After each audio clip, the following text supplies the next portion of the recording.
The ongoing news about Russia and other issues is interfering with the White House effort to implement its agenda.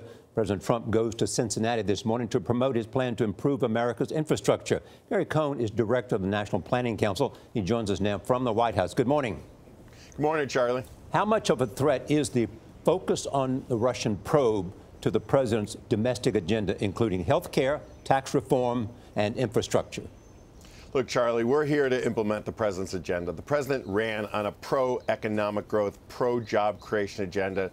That's what we're doing. We're working every day to do that, and we're just plowing ahead with that. But clearly, that sounds like a kind of canned answer that you expected to that question. How are you going to get it through Congress when so much attention and so much distraction from what's going on? So look, as you know, you said we're going to Cincinnati today. We're going to look at our inland waterway system. We've got 12,000 miles of inland waterways. Enormous amount of freight moves through those inland waterways. We are a huge exporter of agricultural products to the world that moves through the inland waterways, the Ohio River, the Mississippi River. We talked on Monday about air traffic control and the privatization of air traffic control. We're doing all of these things to make American citizens' lives better. We're trying to improve the quality of life of American citizens, and we're committed to that agenda. But Gary, that really clearly isn't what people are talking about and focusing on right now. I'm curious about what the president, where his head is at right now. Yesterday, we heard him say he wished James Comey luck as he testifies tomorrow. Is he frustrated by what's happening? Does he plan to watch the hearings tomorrow? What is he thinking in the White House as we get ready for a very big day tomorrow?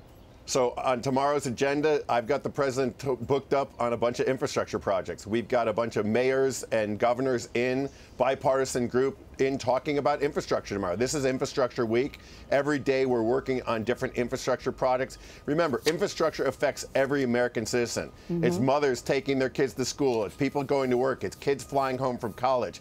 The president cares about infrastructure. He's going to be fully engaged in a bipartisan discussion with governors and mayors tomorrow on infrastructure. Will the infrastructure plan be married to a tax measure? Yes or no? I don't know. I don't know. So, Gary, if you're serious about infrastructure, why isn't there a detailed plan?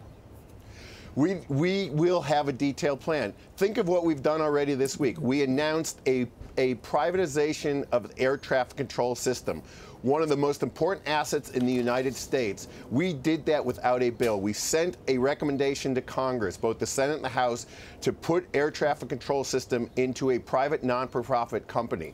That affects every American in this country. We're all affected by the air traffic control system. Gary, there's no doubt you could get Democratic support on an infrastructure plan, and there's the political support for an infrastructure plan. The question is how the White House is operating.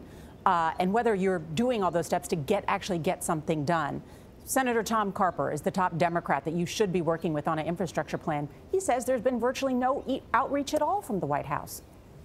Well, look, I think we're doing an enormous effort on infrastructure. We're working with everyone who wants to work with us on infrastructure. We had an enormous group in the East Ring on Monday afternoon announcing air traffic control. We had support from all the participants. We had many leaders of both the Senate and the House here. We're working with everyone that wants to work with us on infrastructure. This is important to American citizens. Also, what's important to American citizens is what's happening to the climate. It is said that you supported the Paris Accord, although you have necessary for you to tell us how you advised the president. But has the impact of the decision to leave Paris had an impact on the relationship with countries in Europe? Look, Charlie, we've got great relationships with all of our allied nations. We're continuously working with them on many different aspects, whether it's national security, military, economic. We're in constant dialogue with them. We've got many of our secretaries around the world. We've got our defense leaders around the world. We've got our intelligence leaders around the world. We're continuously having dialogue with the world leaders. The president and many of us are going to the G20 meetings in Germany in early July. We're in continuous interaction with our allies around the world. Gary Cohn, always good to see you. Thank you for joining us this morning. Thanks for having me.